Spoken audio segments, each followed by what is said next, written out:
आप सभी को धनतेरस की हार्दिक शुभकामनाएं। दीपावली का पर्व 5 दिनों का होता है, जो कि धनतेरस से शुरू होकर भाई दूज तक चलता है।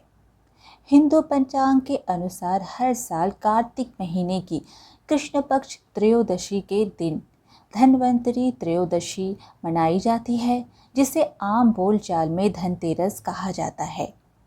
यह दिन मूल रूप से आयुर्वेद के जनक माने जाने वाले धन्वंतरी का पर्व है।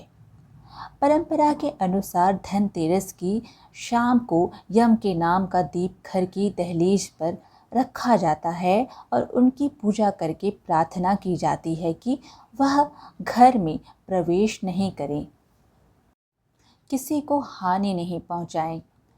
देखा जाए तो यह धार्मिक मान्यता मनुष्य के स्वास्थ्य और दीर्घायु जीवन से प्रेरित है। यम के नाम से दिया जलाने के पीछे की एक प्रचलित कथा है, जो आज मैं आपको सुनाने जा रही हूँ। पुराने समय की बात है। एक राजा हुआ करती थी और उनका नाम हेम था। राजा हेम के यहाँ जब पुत्र हुआ तो उन्होंने अपने पुत्र का नाम सुकुमार रखा और अपने पुरोहित से अपने पुत्र की जन्म कुंडली बनवाई। कुंडली बनाने के उपरांत राजपुरोहित कुछ चिंतित हुए।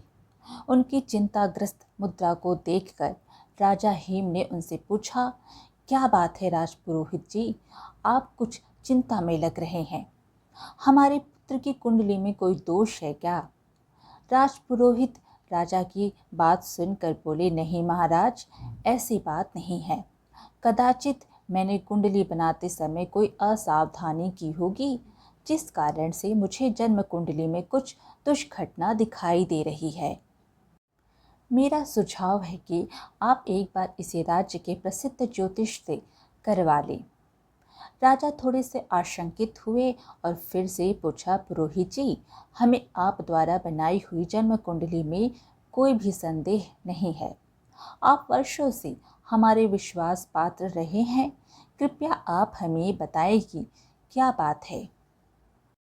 राजपुरोहित ने कहा, महाराज, राजकुमार की जन्म कुंडली की गणना करने पर हमें यह ज्ञात हुआ है कि राजकुमार अपने विवाह के उपरांत चौथे ही दिन सर्प के काटने से मृत्यु को प्राप्त हो जाएंगे। राजा हेम तिलमिलाते हुए चिल्लाए, राजपुरोहित जी, ये आप क्या कह रहे हैं? अवश्य ही आपकी गणना में कोई त्रुटि हुई है। एक बार पुनः से कुंडली को ध्यानपूर्वक देखें।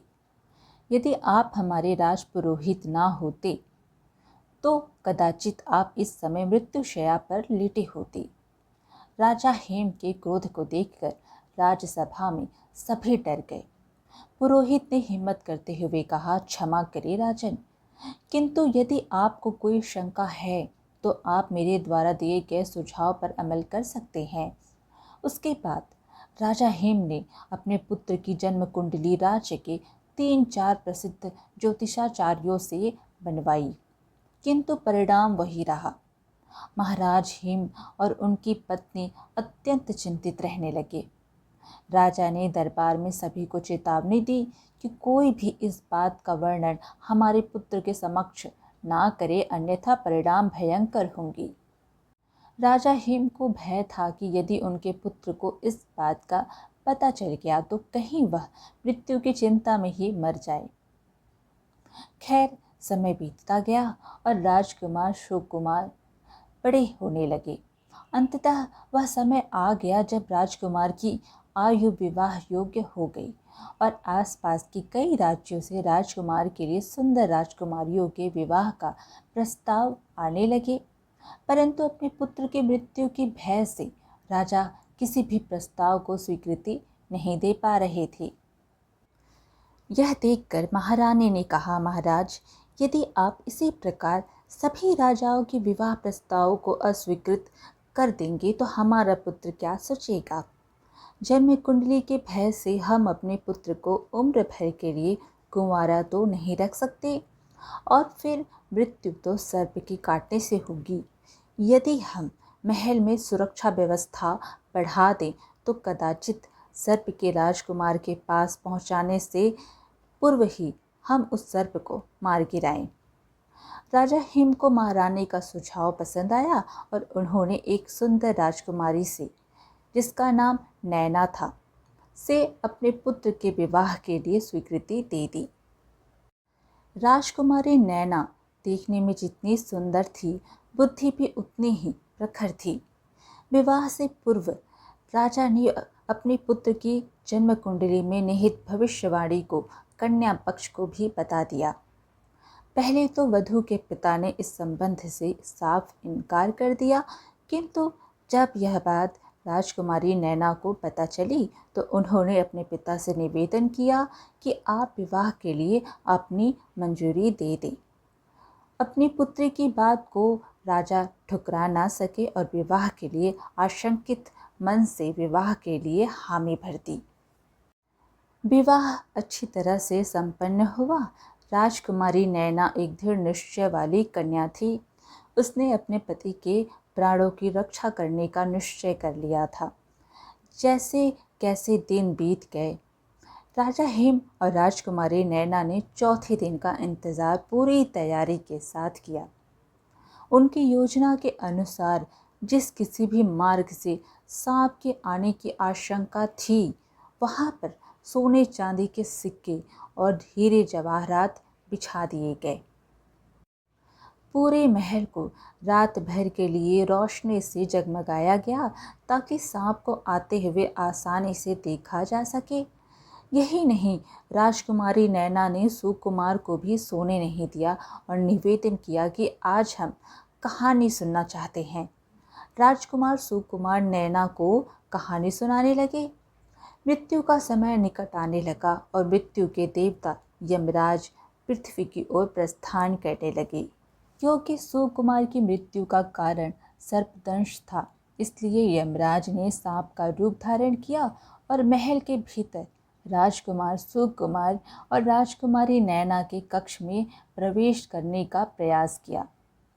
जैसे ही वह सांप के वेश कक्ष में दाखिल हुए तो हीरे जवाहरातों की चमक से उनकी आंखें चौंधिया गईं, जिस वजह से सांप को प्रवेश के लिए कोई अन्य मार्ग खोजना पड़ा। जब वहां से कक्ष में दाखिल होना चाहा तो सोने और चांदी के सिक्कों पर रेंगते हुए सिक्कों का शोर होने लगा, जिससे राजकुमारी नैना चौकस हो गई। अब राजकुमारी नैना ने अपने हाथ में एक तलवार भी पकड़ ली और राजकुमार को कहानी सुनाते रहने को कहा। डसने का मौका ना मिलता देख सांप बने यमराज को एक ही स्थान पर कुंडली मारकर बैठना पड़ा, क्योंकि अब यदि वह थोड़ा सा भी हिलते तो सिक्कों की आवाज़ से नैना को ज्ञात हो जाता कि सर्प कहाँ है और वह उसे तलवार से मार डालती। राजकुमार सुकुमार ने पहले एक कहानी सुनाई, फिर दूसरी कहानी सुनाई और इस प्रकार सुनाते सुनाते कब सूर्य देव ने पृथ्वी पर दस्तक दे दी, पता ही नहीं चला। अर्थात अब सुबह हो चुकी थी, क्योंकि अब मृत्यु का समय जा चुका था। यमदेव राजकुमार सुकुमार के प्राण नहीं हर सकते थे, अतः वे वापस यमलोक चले गए और इस प्रकार राजकुमारी नैना ने भविष्यवाणी को निष्फल करते हुए अपने पति के प्राणों की रक्षा की। राजकुमार सुकुमार कभी नहीं जान पाए कि उनकी कुंडली का क्या रहस्य था, क्यों उनकी पत्नी ने विवाह के चौथे दिन कहानी सुनने का निवेदन किया और आखिर क्यों कहानी सुनते हुए उन्होंने तलवार हाथ में थाम ली थी। माना जाता है कि तभी से लोग घर की सुख समृद्धि के लिए धनतेरस के दिन अपने घर के बाहर यम के नाम का दिया निकालते हैं, ताकि यम उनके परिवार को कोई नुकसान नहीं पहुंचाए। इस प्रकार आज की कथा यहीं पर समाप्त हुई। फिर मिलेंगे एक और धार्मिक कथा के साथ। वीडियो पसंद आए तो लाइक शेयर ज़रूर करें और धार्मिक कथाएं सुनने के लिए हमारे चैनल को सब्सक्राइब कर लीजिए। धन्यवाद।